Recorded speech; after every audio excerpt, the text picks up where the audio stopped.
नमस्कार। 12वीं की फिजिक्स में आप सभी लोगों का स्वागत है।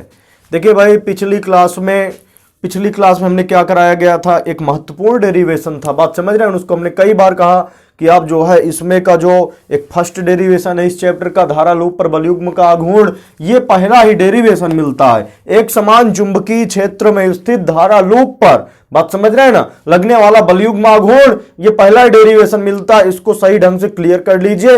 इसके बाद पिछली क्लास में हमने चल कुंडली धारामापी बताया गया था। तो चल कुंडली धारामापी बढ़िया तरीके से आप उसको समझ लीजिए, 2 बार 3 बार उसको बढ़िया समझिए, चित्र बनाइए ढंग से और इसके बाद अच्छे से क्लियर कीजिए। इसके बाद देखिए इस क्लास में हम क्या बताएंगे भाई, इस क्लास में शुरू किया जाएगा धारामापी का अमीटर में रूपांतरण। बात समझ रहे हैं ना? एक्चुअली में दोनों धारा का मापन करते हैं। धारामापी भी धारा का ही मापन करता है, अमीटर से भी सीधे हम एम्पियर के रूप में धारा माप सकते हैं। बात समझ रहे हैं ना? लेकिन दोनों में अंतर क्या है? एक्चुअली में जो धारामापी है इसकी कुछ लिमिटेशंस हैं, बात समझ रहे हैं, कमियां हैं कि ये बहुत अधिक धारा का मापन नहीं कर सकता है। यदि अधिक धारा हम भेज देंगे, बात समझ रहे हैं ना, मान लीजिए 100 एम्पियर 200 एम्पियर 500 एम्पियर की धारा भेज दिए तो क्या होगा, अधिक धारा भेजने पर धारामापी क्षतिग्रस्त हो जाएगा। बात समझ रहे हैं ना? लेकिन अमीटर क्या होगा, अमीटर से जो है चाहे जितनी धारा भेज दे इसकी लिमिटेशंस दूर हो गई। बात समझ रहे हैं ना? यहां से अधिक धारा का मापन अमीटर से किया जा सकता है। तो धारामापी का हम किसमें रूपांतरण कर दिए? अमीटर में। भाई दोनों एक ही डिवाइस, बात समझ रहे हैं ना, लेकिन एक धारामापी की लिमिटेशन ये है कि बहुत अधिक धारा का मापन नहीं कर सकता है। बात समझ रहे हैं ना? इसलिए धारामापी को किस में रूपांतरित कर दिया? अमीटर में रूपांतरित कर दिया। तो थोड़ा सा थ्योरी लिख लें इसको, फिर अच्छे से क्लियर करके इसको समझेंगे भाई। धारामापी को धारामापी का अमीटर में रूपांतरण, धारामापी का अमीटर में रूपांतरण करने के लिए, रूपांतरण का मतलब बदलने से होता है। बात समझ रहे हैं ना? धारामापी का अमीटर में रूपांतरण करने के लिए, धारामापी का अमीटर में रूपांतरण करने के लिए धारामापी के समांतर क्रम में, धारामापी के समांतर क्रम में, धारामापी के समांतर क्रम में एक छोटा प्रतिरोध लगा देते हैं। समांतर क्रम में एक छोटा प्रतिरोध, धारामापी के समांतर क्रम में एक छोटा प्रतिरोध लगा दिया जाता है। एक छोटा प्रतिरोध लगा दिया जाता है जिसे शंट कहते हैं। लगा दिया जाता है जिसे शंट कहते हैं, जिसे शंट कहते हैं। तो देखिए जो है ध्यान समझेंगे भाई। तो यहां से जो है सभी लोग ध्यान से समझेंगे इसका रूपांतरण एक्चुअली में होता क्या है। जैसे हमारे पास ये तार है, बात समझ रहे हैं ना, इसमें आई धारा बह रही है, तो इसमें क्या कर दें हम, ये जो है ये धारामापी है। बात समझ रहे हैं ना? धारामापी का क्या करना है, मापन करना है। अब सपोज दैट क्या होगा, ध्यान से समझिएगा भाई, ये धारा का मान, ये बहुत प्रबल धारा है। बात समझ रहे हैं ना? इस धारा का मान क्या है, बहुत अधिक है। 500 एम्पियर की धारा मान लीजिए बह रही है, तो इस धारा का मान बहुत अधिक है, तो ये धारामापी क्या होगा, क्षतिग्रस्त हो जाएगा। क्यों क्षतिग्रस्त होगा? आपने पढ़ा होगा, देखिए धारामापी जो है हमने बताया था 2 प्रकार के होते हैं, एक निलंबित कुंडली धारामापी, एक किलकित कुंडली धारामापी। बात समझ रहे हैं ना? चल कुंडली धारामापी के 2 टाइप बताए गए थे ना, एक निलंबित कुंडली धारामापी और एक किलकित कुंडली धारामापी। तो निलंबित कुंडली धारामापी में चित्र कैसे बना था भाई, उसमें आयताकार कुंडली थी और जब धारा भेजते थे तो आयताकार कुंडली में बलयुग्म लगने लगता था, बलयुग्म का आघूर्ण लगने लगता था जो कि कुंडली को घुमाने का कार्य करता था। बात समझ रहे हैं ना? और धारा जैसे ज्यादा तेज धारा होगी, ज्यादा प्रबल धारा होगी तो कुंडली ज्यादा घूमेगी, और यदि कम धारा होगी तो धारा क्या जो है कुंडली क्या होगी, कम घूमेगी। तो यदि बहुत प्रबल धारा है तो कुंडली यदि बहुत घूम गई तो ये जो है हमारे पास फास्फोर ब्रांच की पत्ती होती थी ये टूट जाएगी पूरी तरह से। बात समझ रहे हैं ना? इसलिए प्रबल धारा का मापन ये क्या है, धारामापी नहीं कर सकता है। तो यहां से धारामापी का, ये धारामापी का जो है प्रतिरोध मान लीजिए जी है, तो धारामापी का अमीटर में रूपांतरण करने के लिए, इस धारामापी का अमीटर में बदलने के लिए, धारामापी को अमीटर में रूपांतरण करने के लिए धारामापी के समांतर क्रम में, देखिए ये कौन सा क्रम होगा भाई, समांतर क्रम में एक छोटा प्रतिरोध लगा देते हैं। बात समझ रहे हैं ना, ध्यान से समझिएगा। अब ये क्या बन गया, ये धारामापी नहीं बचा है, अब ये क्या बचा है, ये हो गया आपका क्या, ये हो गया आपका अमीटर कहलाएगा। बात समझ रहे हैं ना। तो बिल्कुल आप परिभाषा ध्यान रखिए, परिभाषा ही परीक्षा भी लिखना है, कोई और फालतू की चीजें बिल्कुल नहीं लिखना है। बात समझ रहे हैं ना। मेन कंडीशन, मेन थ्योरी आपकी यही बनेगी, धारामापी को अमीटर में बदलने के लिए, यह धारामापी, ये तार थी, इस तार में एक धारामापी का जिसका प्रतिरोध जी है लगा हुआ है, तो धारामापी को अमीटर में बदलने के लिए धारामापी के समांतर क्रम में एक छोटा प्रतिरोध लगा दिया जाता है। बस इतना लिखना है, धारामापी को अमीटर में बदलने के लिए धारामापी के समांतर क्रम में एक छोटा प्रतिरोध लगा दिया जाता है। ऐसा क्यों किया जाता है, जैसे मान लीजिए 500 एम्पीयर की धारा है और यदि केवल हम प्रतिरोध नहीं लगाएं, अभी बात समझ रहे हैं, केवल धारामापी, सपोज दैट केवल धारामापी है, तो 500 एम्पीयर धारा से यह धारामापी क्षतिग्रस्त हो जाएगा, टूट सकता है। बात समझ रहे हैं ना। तो करेंगे क्या, इसके समांतर क्रम में एक छोटा प्रतिरोध लगा दिया, जिसे क्या कहते हैं, संट कहते हैं। संट, इसे क्या कहते हैं भाई, इस प्रतिरोध को संट, जिसका संकेत यस कहेंगे। तो देखिए जब हमें यहां से लगा दिया, तो मान लीजिए यहां से 250 एम्पीयर धारा इधर पहुंच गई, बात समझ रहे हैं ना, और 250 एम्पीयर धारा इधर पहुंच गई, या 300 एम्पीयर इधर पहुंच गई, और यहां से हमारे पास 200 एम्पीयर इधर पहुंच गई। बात समझ रहे हैं ना, इधर चली गई। तो अब धारा का मान क्या हो गया, इस धारामापी में नापेगा आपका धारामापी। धारा का मापन एक्चुअली में कौन करेगा, इसको नाम है दे दिया गया केवल अमीटर। बात समझ रहे हैं ना। लेकिन धारा का मापन कौन करता है, केवल धारामापी ही करता है। बात समझ रहे हैं ना। तो यहां से अब ये 500 में क्षतिग्रस्त हो रहा था, जब इसके समांतर क्रम में एक धारा लगा दिया गया, एक प्रतिरोध लगा दिया गया, तो कुछ धारा इधर चली गई, जिससे धारा का मान क्या हो गया, कम हो गया, जिससे धारा का मापन आराम से हो सकता है। बात समझ रहे हैं ना। तो कहेंगे क्या भाई, धारामापी को अमीटर में बदलने के लिए पूरा जो है डिवाइस क्या कहलाएगा, आपका अमीटर कहलाएगा। धारामापी को अमीटर में बदलने के लिए इसके समांतर क्रम में एक जो है छोटा प्रतिरोध लगा देते हैं। बात समझ रहे हैं ना। इससे निर्मित उपकरण क्या कहलाएगा, हमारा अमीटर कहलाएगा। इससे निर्मित उपकरण क्या कहलाएगा, अमीटर कहलाएगा। ये बात क्लियर है ना सभी को, इसमें कोई दिक्कत तो नहीं है। चलिए अब इसमें जो है ये टॉपिक से केवल और केवल सवाल आता है, आप क्वेश्चन बैंक उठा के देखेंगे, अवतार या विद्या क्वेश्चन जो भी आप चूज किए पढ़ने के लिए, बात समझ रहे हैं ना, तो उसमें केवल इसमें से संबंधित सवाल आता है, इसका डेरिवेशन नहीं आता है। एक आध सन में, पुराने सन में पूछा जरूर गया था, बात समझ रहे हैं, एक आध सन में, लेकिन इसमें सवाल जो है जरूर आता है, हर सन में आता है। बात समझ रहे हैं ना। तो चलिए इससे संबंधित फार्मूला जो है डेरिवेशन करते हैं। तो देखिए ये थ्योरी आपको बिल्कुल क्लियर होनी चाहिए भाई।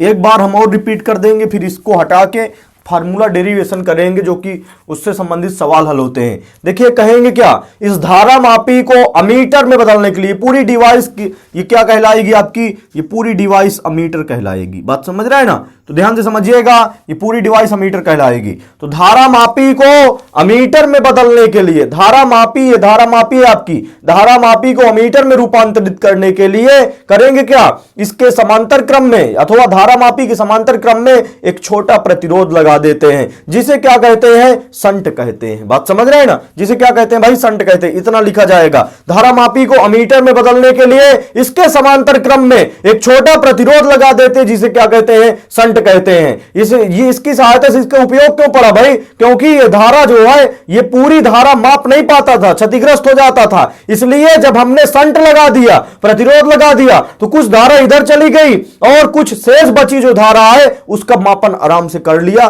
कम धारा का मापन कर लिया आराम से। बात समझ रहे हैं ना। तो ये हमारे पास जो है संट बहुत उपयोगी है। तो अब देखिए यहां से इसका जो है डेरिवेशन कैसे करेंगे भाई, ध्यान से समझेंगे थोड़ा। यहां से जो चित्र में चीजें दी हुई हैं उसको डिफाइन करेंगे थोड़ा, बात समझ रहे हैं ना। यहां से कहेंगे क्या भाई, माना कि परिपथ में प्रवाहित धारा परिपथ में प्रवाहित धारा,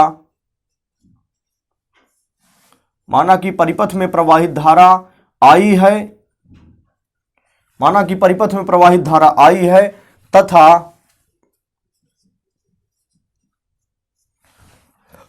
तथा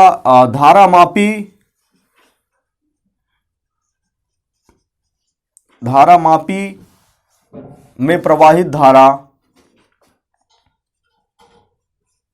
देखिए जो आई धारा है ये इस बिंदु से दो भागों बढ़ जाएगी, कुछ इधर चली गई, कुछ शेष बची धारा इधर जाएगी। तो माना कि परिपथ में प्रवाहित धारा आई है तथा धारामापी में प्रवाहित धारा आई जी है,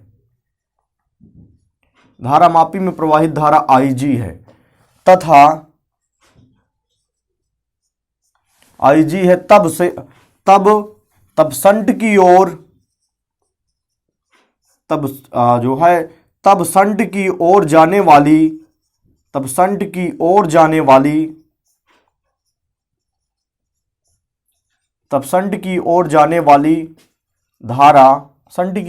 वाली धारा आई माइनस आई जी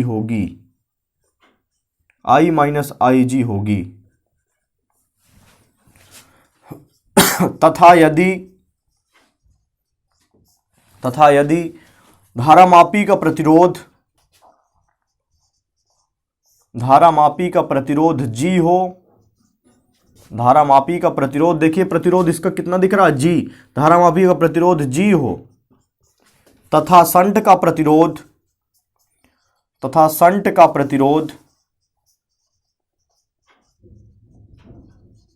प्रतिरोध यस हो, तब ध्यान से समझिएगा, यहां से जो थ्योरी लिखाई गई भाई इसी चित्र के अनुसार लिखाई गई। देखिए हमारे पास जो है, यदि इस चित्र को फिर से बनाते, बात समझ रहे हैं ना, ये क्या है, हमारे पास धारामापी है, बात समझ रहे हैं ना, यहां से हमें आई धारा का मापन करना है। किसका मापन करना है? आई धारा का मापन करना है। अब देखिए ये ज्यादा प्रबल धारा है, बात समझ रहे हैं ना, इस प्रबल धारा को यदि धारामापी में भेजेंगे, इस धारामापी प्रतिरोध जी है मान के चलेंगे, तो यदि इस प्रबल धारा को, बहुत ज्यादा धारा है, इसको हम धारामापी में भेजेंगे तो धारामापी क्षतिग्रस्त होने की कगार पर होगा, क्षतिग्रस्त हो सकता है। इसलिए इसके समांतर क्रम में हम क्या कर देंगे, इसके समांतर क्रम में एक प्रतिरोध लगा दिया, जिसे क्या कहते हैं, जिसे संट कहते हैं। इस संट का प्रतिरोध क्या है? यस है। तो देखिए यहां से धारा आई चल रही है, इस बिंदु से यह धारा दो भागों में, दो तार हो गई कि नहीं, एक इधर चली गई, एक इधर चली गई, तो यहां से धारा दो भागों में बढ़ जाएगी। बात समझ रहे हैं ना, यहां से धारा क्या हो जाएगी भाई,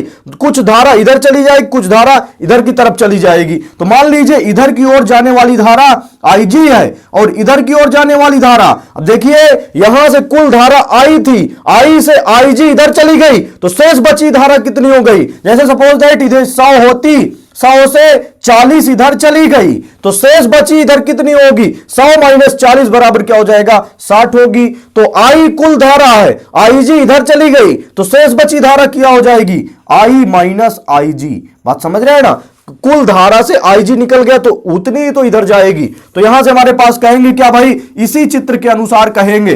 देखिए यही पूरा चित्र सेम टू सेम बना हुआ है, यहां से हमने डॉटेड लाइन से पूरा दिखा दिया गया। ये क्या दिखाया गया कि पूरा जो ऑपरेटस है वो क्या कहलाएगा, आपका अमीटर कहलाएगा। बात समझ रहे हैं ना। तो देखिए यहां से बोलेंगे क्या, माना कि परिपथ में प्रवाहित धारा ये आई है, ये पूरे परिपथ में प्रवाहित धारा क्या है, ये देखिए आई पूरे परिपथ में प्रवाहित धारा हो रही, पूरे में प्रवाहित हो रही है। माना कि परिपथ में प्रवाहित धारा आई है तथा धारामापी में प्रवाहित धारा आई जी है। बात समझ रहे हैं ना, धारामापी में प्रवाहित धारा कितनी, आई जी है, तथा संट की ओर जाने वाली धारा आई माइनस क्या होगी, आई जी होगी। तथा यदि धारामापी का प्रतिरोध जी हो और संट का प्रतिरोध एस हो, तब बात समझ रहे हैं ना, इतनी थ्योरी सभी लोग चित्र देख के बन जाएगी ना। बिल्कुल आप रटा ना करें थ्योरी, इसको जो है चित्र देख के लिखने की कोशिश किया करें। तो देखिए कैसे कहेंगे, माना कि यदि परिपथ में प्रवाहित धारा आई हो, माना कि परिपथ में प्रवाहित धारा आई हो तथा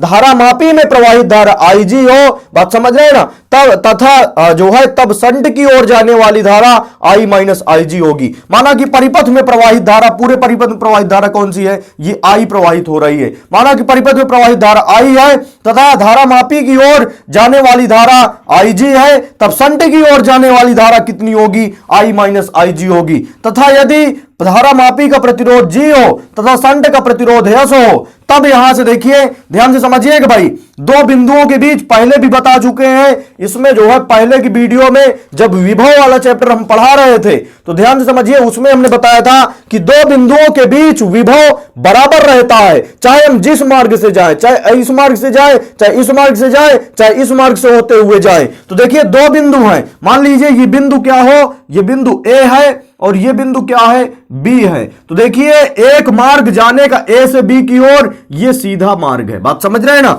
ये ए हो गया बिंदु, ये बी हो गया, एक मार्ग जाने का ये सीधा है इधर की ओर, और एक मार्ग है यहां से घूमते हुए यहां पर पहुंच रहे हैं, फिर भी हम बिंदु बी में ही पहुंच रहे हैं। तो दो बिंदुओं के बीच ऐसा नहीं है कि इधर से घूमते हुए हम यहां पर पहुंच जाएं, बिंदु सी में पहुंच जाएं। यदि बिंदु अलग अलग है तो विभवांतर अलग अलग होगा। दो बिंदु समान है, बात समझ रहे हैं ना, ए से बिंदु की बी बिंदु की ओर ही देख रहे हैं, तो ए से बी बिंदु के बीच विभव बराबर होगा, चाहे जिस मार्ग से जाए, चाहे हम ऐसे जाए चाहे ऐसे घूमते हुए जाए, बात समझ रहे हैं ना। इसीलिए समांतर क्रम में समांतर तारों का विभव क्या होता है, सदैव बराबर होता है। समांतर तारों में विभव क्या होता है, बराबर होता है, ध्यान रखिए।